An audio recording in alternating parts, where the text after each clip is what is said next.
ฮัลโหลวันพฤหัสที่18เดือน122025ไพ่ได้ไพ่ห้าดาบหมายถึงความผิดหวังเสียใจการขัดแย้งกับคนคันเว้าให้ระวังเรื่องสิ่งที่เฮ็ดให้ผิดหวังความขัดแย้งการเปลี่ยนแปลงกระทันหันหรืออะไรอย่างทาวเวอร์ตกตึกการแตกหักความสูงจากที่สูงความสัมพันธ์หรือคนหักหรือการเปลี่ยนแปลงกระทันหันที่เกิดขึ้นปุบปับกระทันหัน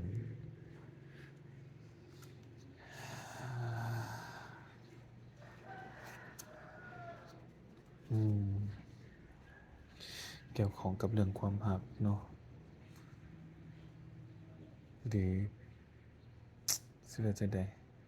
หรืออาจจะมีการเปลี่ยนแปลงทางด้านความหักเกิดขึ้นหรือเข้ามาบ่อาจจะเรื่องความหักหรือความสัมพันธ์กับคน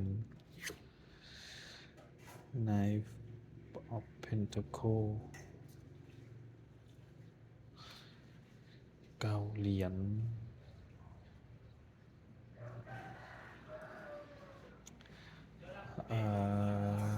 อัศวินถือเหรียญเกี่ยวของกับการเงินการหมุนเงินหรือคนที่หมุนเงินการใช้เงินจำนวนหลายให้ระวังการกระทบกระทั่งการผิดเถียงเนาะไพ่10 เหรียญในบนอิทธิพลอาจจะเป็นเกี่ยวของกับเรื่องเงินก้อนใหญ่การเปลี่ยนแปลง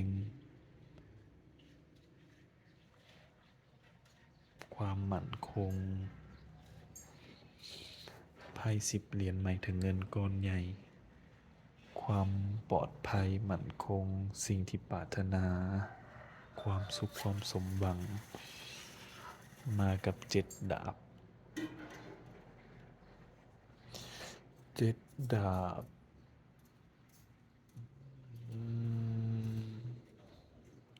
6 ดาบ5 ดาบมันด้วย7 ดาบ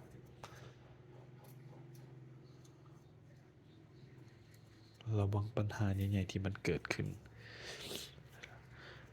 หรืออุปสรรคหรือความท้าทายสิ่งที่เป็นโอกาสแกมี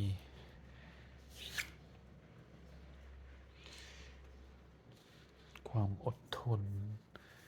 การเดินทางการเคลื่อนที่การป้องกัน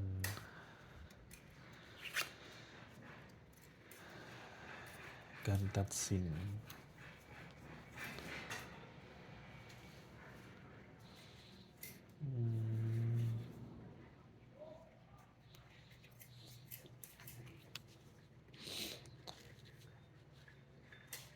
7 ดาบ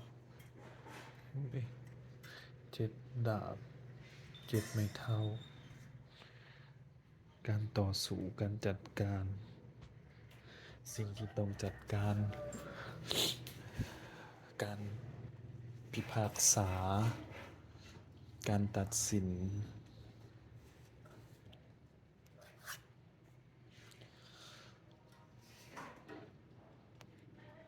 เหรีย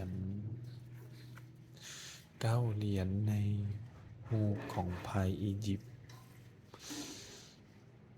โอกาสต่างๆที่มันจะเข้ามาทางด้านการเงินหรือความหัก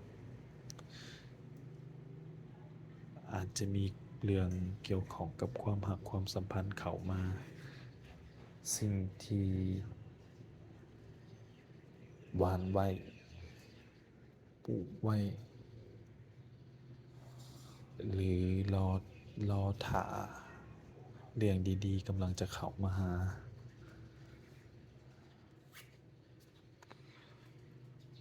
8 เหรียญสิ่งที่เฮ็ดอาจจะหมายถึงการเงินหลั่งไหลเข้ามาโอ้8 9 10โอ้8 ถ้วยเนอะตัวนี้8 ถ้วย8 ถ้วยหมายถึงสิ่งที่ปรารถนาบ่จะสำเร็จผลบ่ Two Wands จะได้รับข่าวดี